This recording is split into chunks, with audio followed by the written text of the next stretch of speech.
전쟁 중인 나라에 가는 거 괜찮겠어? 여긴 아닌 것 같아. 일본이나 중국으로 가는 게 어때? 학교에 직접 항의해야겠어. 미국의 고등학교 학생과 부모님이 수학여행 장소를 가지고 논란을 벌이고 있는데요. 그들에게는 어떤 사연인지 한번 들어보겠습니다. 안녕하세요. 저는 미국 뉴욕의 한 공립고등학교에 다니고 있는 11학년인 데이지라고 합니다. 우리 학교는 사실 뉴욕 할렘가 저소득층 자녀들의 교육을 위해 설립된 학교입니다. 왜냐하면 우리 학교 설립자분은 2001년 한국의 중학교에서 원어민 강사로 활동했던 분이고 한국에서 학생들을 가르치며 존경과 예절을 중시하는 한국의 교육 문화에 감동을 받아 미국으로 돌아와 뉴욕 빈민가 학생들의 꿈을 응원하기 위해 2005년에 학교를 세웠다고 합니다. 우리 학교를 설립하신 교장 선생님은 늘 도심 지역의 교육의 질을 높이는데 관심이 있었던 차에 한국의 교육열과 학습 분위기에 깊은 인상을 받았다고 합니다. 그래서 한국식의 교육 문화가 미국 도심 지역 학생들에게 수준 높은 교육 기회를 제공하는데 큰 도움이 될 것이라 판단돼 학교를 설립하셨다고 해요. 그래서인지 우리 학교는 고등학생들은 1학년부터 3학년까지 모두 필수 외국어로 한국어를 배우고 있어요. 특히 뉴욕 버전의 학력고사인 리센츠 시험을 좋은 성적으로 포함해야만 졸업을 할 수 있어요. 그래서 자연스럽게 한국 문화에 관심을 가지는 친구들도 많고 한국뿐 아니라 동아시아 문화와 역사에 대해서도 많이 배우는 편이라 미국의 다른 학생들에 비해 역사를 많이 아는 편이에요. 우리 학교는 미국 전역에 14개의 학교를 운영하고 있는데 매년 14개의 고등학교에서 20명의 인원을 선발해 한국어로 수학여행을 보내주는 프로그램을 운영 중이에요. 이 프로그램에 선발되려면 정말 공부를 잘해야 하며 특히나 한국어 성적이 우수해야 선발에 발탁될 확률이 아주 높아요. 저는 중학교 때부터 고등학생만 되면 한국으로 가는 선발 인원에 발탁되기 위해 엄청 열심히 노력했던 것 같아요. 지금 미국에서 K 콘텐츠의 유행이 엄청난 인기를 끌고 있는 사실을 알고 계시죠? 우리 학교는 개교 이후부터 한국어와 한국 관련 교육을 많이 받았지만 K 문화가 미국에 점점 스며들면서 우리 학교의 인기는 더 높아졌어요. 제 친구들도 모두 이 수학여행 인원으로 선발되기 위해 한국어 공부를 정말 열심히 하고 다른 성적들도 잘 받기 위해 열심히 노력 중이에요. 하지만 저의 이런 노력을 탐탁치 않은 분들이 계셨어요. 그건 바로 우리 부모님이에요. 저희 부모님은 사실 다른 나라 역사와 문화에 대한 지식이 높지 않은 분들이에요. 우리 학교는 뉴욕의 할렘가에 있다고 했잖아요. 학교의 모토는 학생들이 공부에 전념해 대학에 갈 수 있도록 적극적으로 지원하는 곳인데 그것은 학교와 가정이 협력이 될 때 가능한 일이죠. 하지만 저희 부모님은 교육에 대한 지식이 짧아 하루하루 먹고 사는데 급급해 제가 공부에 전념하는 것도 크게 반가워하지 않으셨어요. 그런 가정 형편에 한국 여행이라는 건 꿈도 꿀 수 없어. 저는 수학여행 선발 인원으로 발탁되려고 굉장히 열심히 공부했었죠. 한국어 성적은 물론이고 인터뷰도 성공적으로 마친 후 발표날이 오기만을 기다리고 있었어요. 드디어 발표날이 되었고 제가 최종 인원으로 선정됐다는 소식을 듣고 뛸 듯이 기뻐했답니다. 거의 모든 학생들이 지원했지만 대다수가 떨어졌고 저와 친한 제니퍼가 선발돼 우리는 뛸 듯이 기뻐했어요. 이런 소식을 부모님께 가장 먼저 알리려고 하교하자마자 집 안으로 뛰어들어가며 엄마 아빠를 불렀어요. 제가 드디어 한국에 가게 되었다고 말하자 아빠의 표정이 안 좋아지면서 전쟁 중인 국가에 안 갔으면 좋겠다고 너희 학교는 왜 그런 나라에 학생들을 보내는지 이해를 못하겠다고 항의하겠다고 하시는 거였죠. 저는 아빠가 학교에 항의를 하게 되면 저의 선발이 취소될까봐 너무 걱정됐어요. 그러자 저희 엄마가 나서서 아이가 그렇게 가고 싶어 하는 곳인데 우리가 돈 들여서 보내주지는 못할 망정 스스로 얻어낸 기회에 초치지 말라고 아빠를 나무라셨어요. 엄마의 말이 어찌나 든든하던지 엄마에게 너무 고맙다고 부둥켜 안고 울었고 엄마는 그래도 여행 가서 꼭 조심해야 한다고 신신당부를 하셨어요. 전국 단위의 학교에서 소수의 인원으로 선발된 거라 함께 가는 친구는 제 친구 제니퍼 말고는 전부 처음 보는 학생들이라 염려스럽긴 했어요. 우리 학교의 경우에는 한국어를 그렇게 많이 가르치는데 신기하게 한국인 교포는 단 한 명도 없었어요. 우리 학교에서는 단 4명만이 선발되었는데 제니퍼와 저 그리고 중국 교포 이세와 다른 미국인 친구가 선발되었어요. 만약 한국 친구가 우리 학교에 있어 한국에 같이 갈 수 있었다면 많은 이야기를 들을 수 있어 좋았을 텐데 하는 아쉬움이 남았어요. 우리 팀은 뉴욕 JFK 공항에서 출발하였고 4명이 함께 붙어있는 좌석으로 배치가 되었어요. 우리가 한 덩치씩 하는지라 비행기 좌석이 비좁다고 느껴졌어요. 그런데 그때 함께 간 중국인 친구가 자리가 좁다며 출발할 때부터 짜증 가득 섞인 목소리로 말하더라고요. 처음에는 저러다가 말겠거니 하고 말았는데 마치 우리 때문에 좁다는 식으로 우리를 쳐다보며 말을 하니 점점 불쾌해지기 시작했어요. 그러자 이내 제 앞에 앉았던 중국 학생이 자기 자리가 좁다고 의자를 한없이 뒤로 젖히는 거였죠. 비행기에 탑승한 사람들은 대부분 미국 사람들이라 체격이 컸고 다들 그런 것들을 감수하고 조용히 앉아서 가고 있었는데 가장 덩치가 작은 중국 학생이 저러니 이해가 안 됐어요. 게다가 저도 자리가 좁은데 젖힌 의자로 인해 무릎이 앞좌석에 닿을랑 말랑하는 정도의 좁은 공간이었어요. 저는 참다 못한 나머지 의자 좀 앞으로 조금 빼달라고 말하였고 이내 중국 학생은 아주 큰 소리로 내 좌석을 내 마음대로 하지도 못하냐고 더 소리를 지르는 것이었죠. 저는 저 학생을 건드렸다가는 괜히 비행기 안에서 소란만 더 나겠다고 생각해 더 이상 말하지 않고 빨리 한국에 도착하기만을 기다렸어요. 모두들 취침 시간에 들 때쯤 중국인 학생이 갑자기 승무원을 부르더니 물, 주스 등 각종 서비스를 요청하기 시작했어요.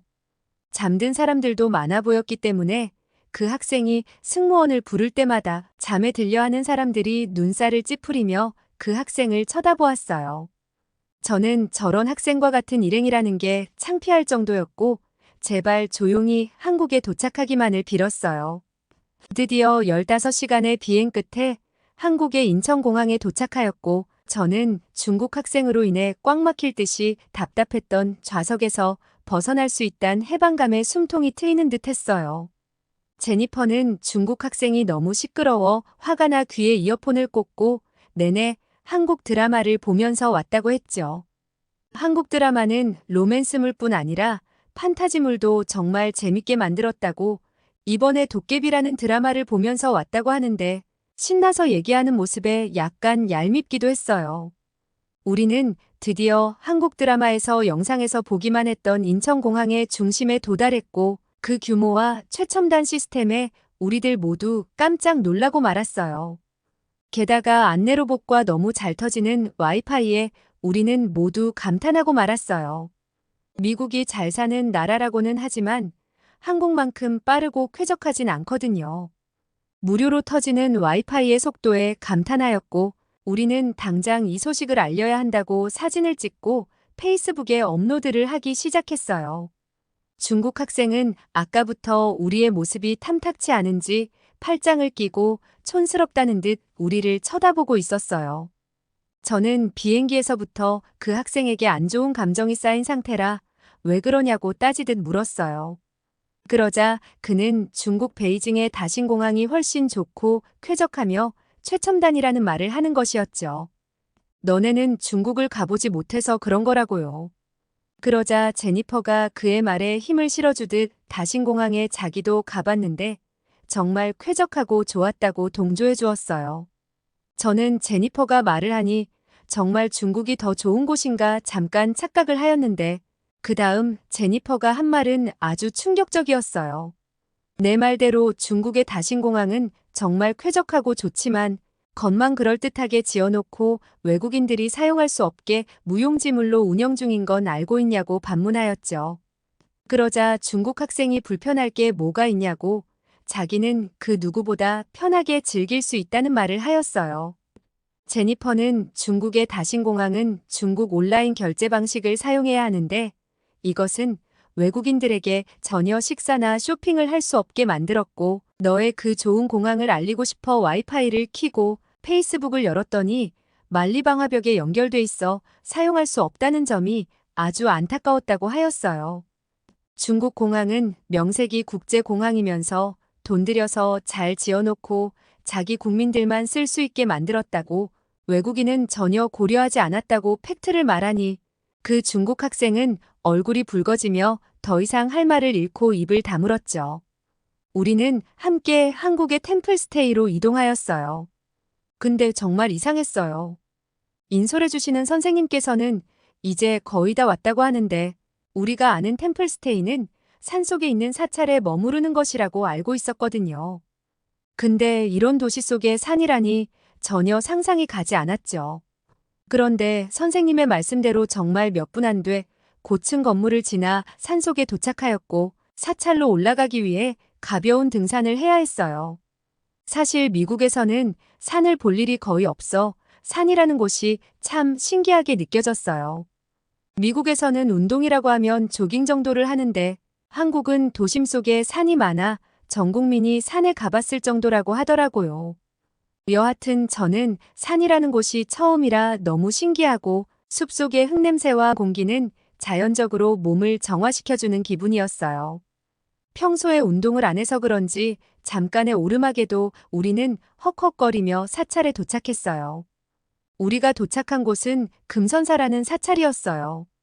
우리는 마치 마법 속의 한 장면에 빨려 들어온 것처럼 묘한 기분을 느꼈어요.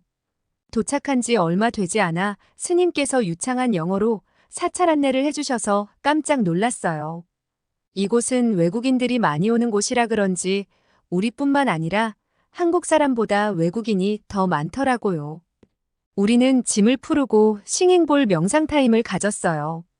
싱잉볼은 영어 그대로 노래하는 그릇이라는 뜻인데, 아름다운 소리가 울려 퍼지는 명상주발이라는 의미로 울림막대를 두드리거나 문질러서 소리를 내고, 소리와 진동은 몸에 영향을 주어 명상에 더욱 집중할 수 있도록 도와줌으로써 신체, 마음의 균형을 이룰 수 있다고 하셨어요. 설명을 들어서인지 플라시보 효과 때문에 몸이 차분해지고 편안해지는 것 같은 기분이 들었죠. 불을 다 끈 법당에서 스님이 싱잉볼을 연주하시고, 우리들은 눕거나 앉아서 마음을 가라앉히는 시간을 가지며 마음이 편안해지고 있는데, 어디선가 코 고는 소리가 점점 크게 들리기 시작해 돌아보았더니 함께 온 중국인 학생이 코를 드르렁거리며 자고 있더라고요. 비행기에서부터 템플스테이까지 저 중국인 학생은 왜 이렇게 시끄러운지, 명상 시간마저도 민폐를 끼치니 같은 일행이라는 게 매우 부끄러워지는 순간이었어요. 그런데 스님은 오히려 그럴 수 있다며 이해해 주셨고, 가벼운 해프닝으로 잘 넘어갔죠. 그런데 스님께서 저녁 공양이 준비되어 있다고 말씀하시며, 불교에서는 살생을 금하기 때문에 제공되는 음식들은 모두 채식이라고 하셨어요. 사실 한국 음식에 대해 기대하고 왔는데 채식이라니 다소 실망스럽고 기운이 쫙 빠지더라고요. 큰 기대를 하지 않고 절밥을 먹으러 식당에 도착했는데 저는 차려진 음식들에 깜짝 놀라고 말았어요. 제가 먹어왔던 야채 요리 중 가장 화려했으며 정말 다양한 음식들이 가득히 차려져 있더라고요. 그리고 신기한 건 이 음식들이 모두 뷔페식으로 되어 있어 조금씩 덜어 먹는 것이었어요. 호박나물, 두부조림, 무나물, 된장국, 김치, 양배추, 김부각 등 다채로운 음식들이 많았고, 갓 지은 쌀밥도 고소하고 윤기가 흘러 굉장히 맛있어 보였어요. 별기대 없이 한 입 먹었는데 이게 내가 아는 채소 요리가 맞는지 의심이 될 정도로 너무 맛있어서 한 접시를 다 비우고 또 한 접시를 가져다 먹었어요. 보살님은 많이 먹으라고 친절하게 말씀해 주셨고, 대신 절에선 음식을 남기면 안 된다고 먹을 만큼 적당히 덜어 먹으라고 안내해 주셨어요. 저는 특히나 스파게티 같은 갈색의 면 음식이 유난히 맛있었는데, 미국에서 이런 음식을 먹어본 경험이 있어 보살님께 이 음식은 미국에서도 먹었었다 말하고 혹시 이 이름이 컵밥이냐고 물었어요. 미국에서 꽤 유명한 한식집인데 컵밥이라고 밥 위에 이 갈색면을 올려주는데 정말 맛있어서 자주 사 먹는 곳이었거든요. 보살님께서는 그 음식은 컵밥이 아니라 잡채라고 하시며 여러 가지 채소와 고구마 당면을 넣어 볶아 섞어 먹는 요리라고 하셨죠. 외국인들이 템플스테이에 와서 가장 좋아하며 잘 먹는 음식이 그 음식이라고 하셨어요. 그러자 갑자기 중국인 학생이 잡채는 중국 요리이며 그것 또한 한국이 중국을 따라한 거라 주장하더라고요. 한국은 뭐든 중국을 따라해 발전했다고 말을 하는데 보살님이 영어를 다 할 줄 아시는데 그 앞에서 저렇게 무례하게 말을 하니 정말 그 입을 막아버리고 싶었어요. 그러자 보살님을 지그시 웃으시며 잡채는 이름 그대로 여러 가지 잡다한 재료를 짜 모아다 한 곳의 볶음의 요리입니다. 다만 다양한 고기가 잡다하게 모일 일은 많지 않으니 주를 이루는 재료가 거의 대부분 채소인데 한국식 잡채는 중국식 잡채에서 기원한 건 맞지만 잡채라는 이름과는 달리 당면이 주재료가 돼 면이 대부분인 음식입니다. 외국에서는 한국 잡채가 면이 많이 들어가 국수의 일종으로 분류할 정도인데 잡채의 채는 핵심 뜻에서 조금 멀어졌지만 본래 이름의 한자 뜻인 회는 속성은 여전합니다. 잡채는 기원만 동일하지 전혀 다른 음식이 된 상황이라 잡채 항목에 해당하는 외국어 항목들에도 전부 한국식 잡채만을 따로 기술하며 중국어 백과에선 아예 잡채 항목이 채소로 연결되기 때문에 조선식 잡채의 항목을 따로 만들어 찾아볼 수 있게 구분해 놓고 있어요. 이어 보살님은 여기는 워낙 외국인들이 많이 오는 곳이기 때문에 음식에 대해 제대로 알고 말해야겠다고 생각해 많이 공부하셨다고 하더라고요. 보살님의 말을 듣고 중국인 학생은 더 이상 할 말이 없는지 조용히 하고 밥만 먹더라고요. 그렇게 맛있는 식사를 마치고 타종 체험을 한 명씩 돌아가며 종을 쳐볼 기회를 주셔서 묵직한 나무로 큰 타종을 울려보았어요. 생각보다 울림이 엄청 커서 발밑까지 닿은 느낌이었어요. 밤이 어둑해지고 밤 산책을 잠시 나왔는데 야외 등에 조명이 달려있는 모습이 정말 너무너무 아름답고 예뻐 감탄사가 절로 나왔어요. 날씨도 좋고 달도 예쁘고 절도 예쁘고 정말 환상적인 한국에서의 첫날 밤이었어요. 우리는 다음 날 아침 일찍부터 선생님께서 서둘러야 한다며 맛있는 아침 절밥을 먹고 시내로 나갈 준비를 했어요. 우리는 무엇일까 기대하고 한장소 앞에 도착했는데 우리의 다음 일정은 그렇게 기다렸던 한복 체험을 하는 것이었어요. 사실 외국인들이 한국에 와서 가장 하고 싶은 체험이 한복 입기 체험인 거 알고 계시나요? 학생들의 버킷리스트에 들 정도로 한국의 한복 체험은 SNS에서 엄청난 인기입니다. 저도 드디어 한복을 입을 수 있다는 생각에 제니퍼와 저는 엄청 들떠 있었어요. 이른 아침이었지만 한복 대여점 앞에는 외국인들이 길게 줄 서 있었고 우리도 거기에 합류해 차례가 오길 기다리고 있었어요. 그런데 그때 중국 학생이 한국의 한복은 사실 중국의 것을 한국의 옷이라고 억지 주장을 하는 것이었어요. 아시다시피 우리 학교는 한국 교육을 모토로 삼고 지어진 학교라 고등학교 3년 동안 한국어와 동아시아 문화에 대해 교육을 받아요. 그렇게 자기도 교육을 받았으면서 계속 중국몽에 빠져있는 학생이 이해가 되지 않았죠. 제니퍼는 기가 차다는 듯 자꾸 한국의 모든 것이 중국 것이라면 중국에나 갈 것이니 한국 수학여행에는 왜 지원해서 사사건건 초를 치냐며 중국 학생을 몰아세웠어요. 제니퍼는 워낙 공부도 잘하고 똑똑하며 지식이 풍부해 선생님들에게도 인정받는 아이였는데 그런 제니퍼가 저렇게 발끈하며 말하니 중국 학생은 얼굴이 붉어지며 아무 말도 못하다가 발끈하며 한국은 늘 중국의 속국에 불과했고 한국은 기본적으로 중국의 것을 바탕으로 다 따라한 거라고 하더라고요. 그러면서 한복은 중국의 전통의상인 한푸에서 파생된 옷이라고 하더군요. 제가 느끼기엔 이번에는 중국 학생이 좀 그럴듯한 얘기를 하는 것 같아 그의 말에 시선이 갔어요. 중국 학생은 중국의 한푸라는 옷과 같다며 제니퍼에게 큰 소리로 알지도 못하면서 잘난 척하지 말라고 하더라고요. 제니퍼는 심호흡 한번 내쉬더니 중국의 원래 전통의상은 원피스 형태의 치파오인 것을 다 알고 있다고 한국의 한복이 세계적으로 인기를 받으니 이제 와서 한복이 중국의 한푸 것이냐고 하는 것이었죠. 그러면서 한복은 상하의 분리 투피스 형태의 복장에서 발달하게 되었고, 이게 한복의 기본 구조가 되었는데, 중국의 한푸는 겉에서 바지가 보이지 않을 정도로 긴 겉옷과 여미는 부분도 길어서 등 뒤로 돌아가는 원피스 형태라고 했죠. 뭘 따라했다고 말하려면 근거 있게 말을 하고, 제발 중국몽에 사로잡혀 분위기 흐리지 말라고 따끔하게 말을 하니 중국 학생도 더 이상 할 말이 없는지 그냥 고개를 돌려버리더라고요. 저 학생은 한국의 모든 것들을 볼 때마다 중국 거라고 하니 너무 어처구니가 없어 더 이상 상대하기도 싫었어요. 이럴 거면 한국에는 왜 따라왔을까 저희가 궁금해졌죠. 한창 한복과 한푸에 대해 설전을 벌이다 보니 드디어 우리 차례가 되었고 한복 대여점으로 들어갔어요. 형형색색의 아름다운 한복들이 우리의 시선을 사로잡았어요. 한복들이 모두 예뻐 보여 무엇을 골라야 할지 힘든 지경이었어요. 마음에 드는 옷은 여러 가지였지만 한 가지 옷만 대여할 수 있어 아쉬웠어요.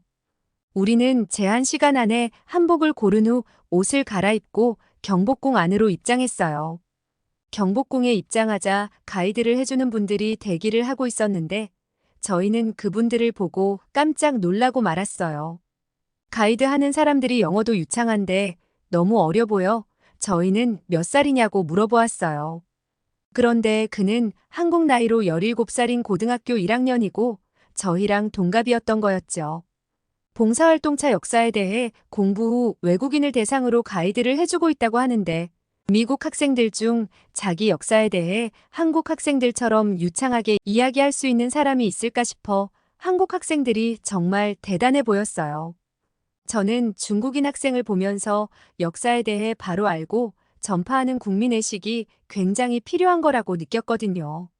중국은 중국몽주의로 국가를 선전하고 어릴 때부터 세뇌 교육을 시키니 뭐가 옳고 그른지 판단을 못하고 해외에 나가서 말도 안 되는 소리를 하여 망신을 당하는 거라 생각이 들었거든요. 수십 년 만에 말도 안 되게 성장한 한국의 저력은 제대로 된 교육과 역사인식에서 나온다는 것을 깨닫는 순간이었어요. 교장 선생님이 한국의 교육을 모토로 삼아 설립한 이유가 바로 이런 것이구나 느꼈죠. 우리는 한국에서 친구를 사귄 것 같아 헤어지기 전에 SNS 주소를 주고받았고 미국에 가서도 연락하며 지내자고 약속했어요. 멋진 경복궁 가이드가 끝나고 우리는 다음 체험 코스로 이동을 했어요. 우리의 다음 목적지는 한국 음식 쿠킹 클래스를 하는 곳이었고 미국에서 지금 품절 대란을 일으키고 있는 김밥 만들기 체험을 하러 향했어요. 설레는 마음으로 지하철역을 향해 걸어가고 있는데 제 몸에 큰 문제가 생겼어요. 지하철을 타려고 내려가는 찰나부터 배가 아프기 시작하더니 뱃속에 신호가 천둥번개를 치듯 더 강렬하게 났죠.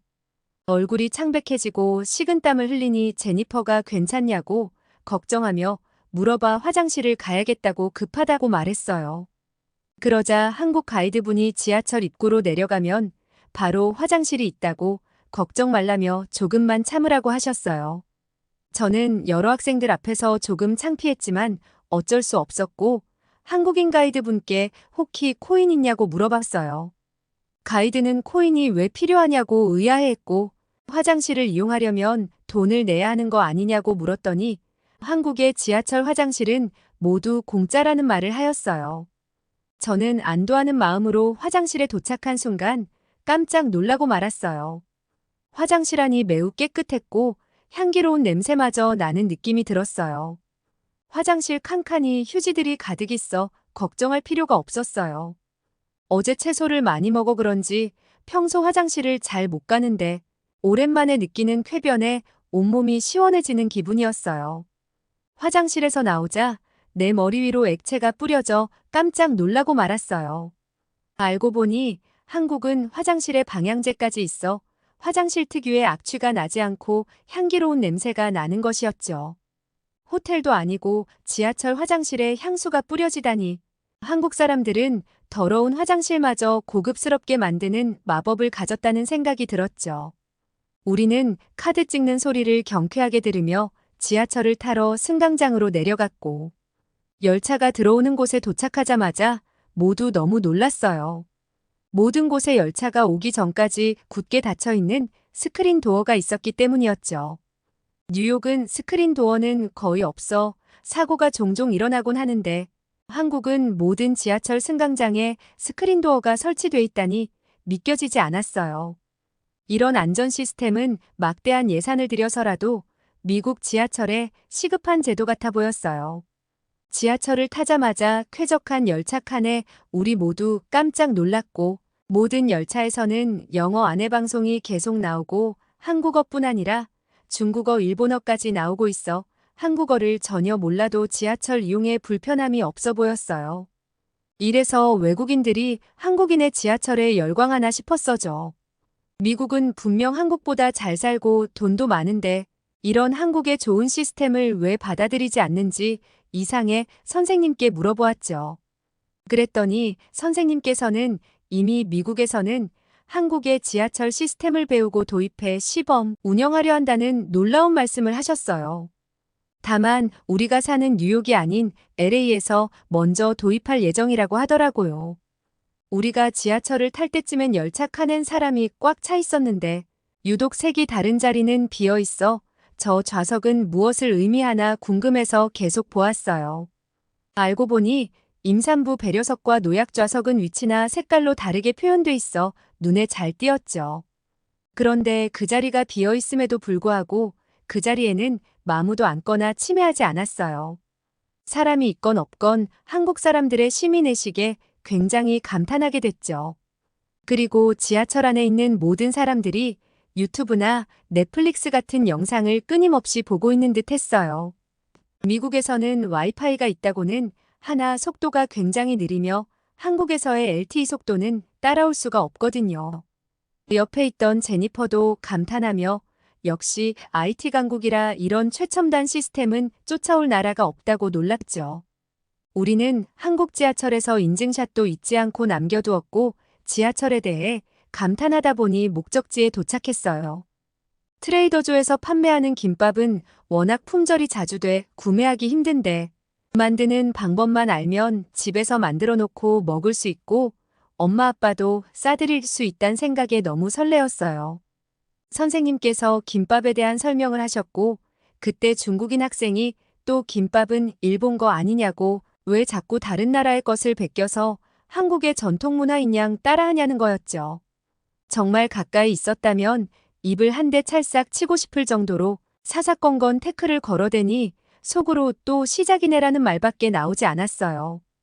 그러자 이번엔 선생님께서 제대로 된 설명을 해주셨죠. 불과 몇 년 전까지만 해도 서구권에서 김밥은 일본 스시에 빗대어 코리안 스시나 캘리포니아 롤이라고 불린 건 사실입니다. 그건 외국인들이 김밥에 대한 실루엣도 모르고 지식이 없기 때문에 쉽게 설명하기 위해 빗대어 말을 했던 것이고 일본의 스시와 한국의 김밥은 엄연히 다르다고 설명해 주셨어요. 일본의 스시밥은 쌀식초로 간을 하여 밥에 약간 신맛과 단맛을 주고 일본 식당에서 비싸게 파는 음식인 반면 한국의 김밥은 편의점이나 대형마트에서 살 수 있는 저렴한 패스트푸드인데 비해 건강까지 잡아 미국인들의 입맛을 사로잡은 맛과 재료의 차이가 나는 음식이라는 설명이었죠. 최근 김밥은 미국에 이어 일본에서도 일본식 김초밥, 노리마키와 구별되는 한국식 김밥임을 나타내기 위해 제품 패키지에 김파라고 적거나 김밥이라는 한글을 그대로 쓰는 경우도 있다고 설명하셨어요. 일본에서도 엄청난 인기를 끌고 있는 한국의 김밥이 일본 것이라면 김파나 김밥으로 표시해 유통하는 것이 말이 안 된다고 하셨죠. 우리는 선생님의 말씀을 듣고 예견된 결과인 듯 당연하게 받아들여졌고 제니퍼는 중국인 학생에게 걱정하는 말투로 이제 그만 좀 하라고 조용히 좀 하라며 눈치를 주었어요. 김밥을 만드는 과정이 생각보다 쉽고 안에 재료를 무엇이든 넣을 수 있어 야채를 골고루 먹기에 너무 좋은 음식이라는 생각이 들었어요. 오늘 배운 김밥을 집에 가서도 부모님께 꼭 맛보여드리고 싶었죠. 너무 만족스러운 김밥 쿠킹 클래스가 끝나고 우리는 다시 템플스테이에서 하루를 더 묵었고 다음 일정은 서울이 아닌 경주로 이동하게 됐어요. 경주에 KTX를 타고 이동하는데 한국의 대중교통 시스템은 정말 놀라웠어요. 미국에서 장거리는 대부분 비행기를 타고 가는데 한국은 웬만한 곳은 KTX를 타고 3시간 이내에 모든 곳을 갈 수 있다더라고요. 그리고 이 고속철도에서 마저도 와이파이는 미친 듯이 빵빵 터졌어요. 한편으로는 이렇게 편리하고 빠른 곳에서 생활하다가 미국에 가게 되면 모든 것이 불편할 것만 같은 기분이 들 정도였어요. 저는 한국의 빠른 인터넷 덕분에 모든 곳을 갈 때마다 SNS에 업로드하였고, 제가 올린 한국의 모든 곳들은 다른 컨텐츠보다 조회수와 반응 댓글이 폭발적이었어요.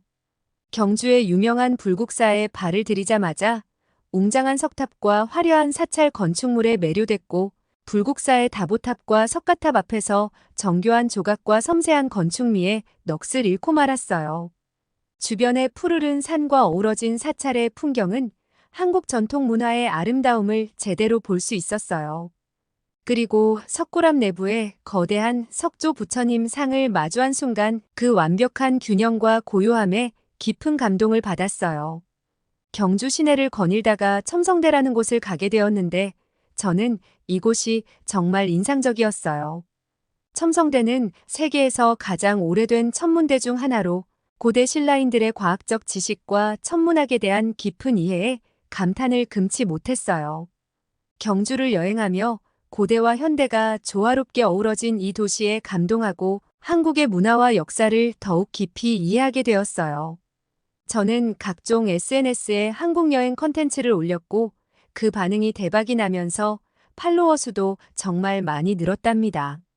한국의 홍보대사가 된 것 같아 너무 뿌듯했고 미국에 돌아와서도 한국에 가고 싶다는 열정이 계속되어 지금은 한국어를 배우는데 더 열정을 기울이고 있어요.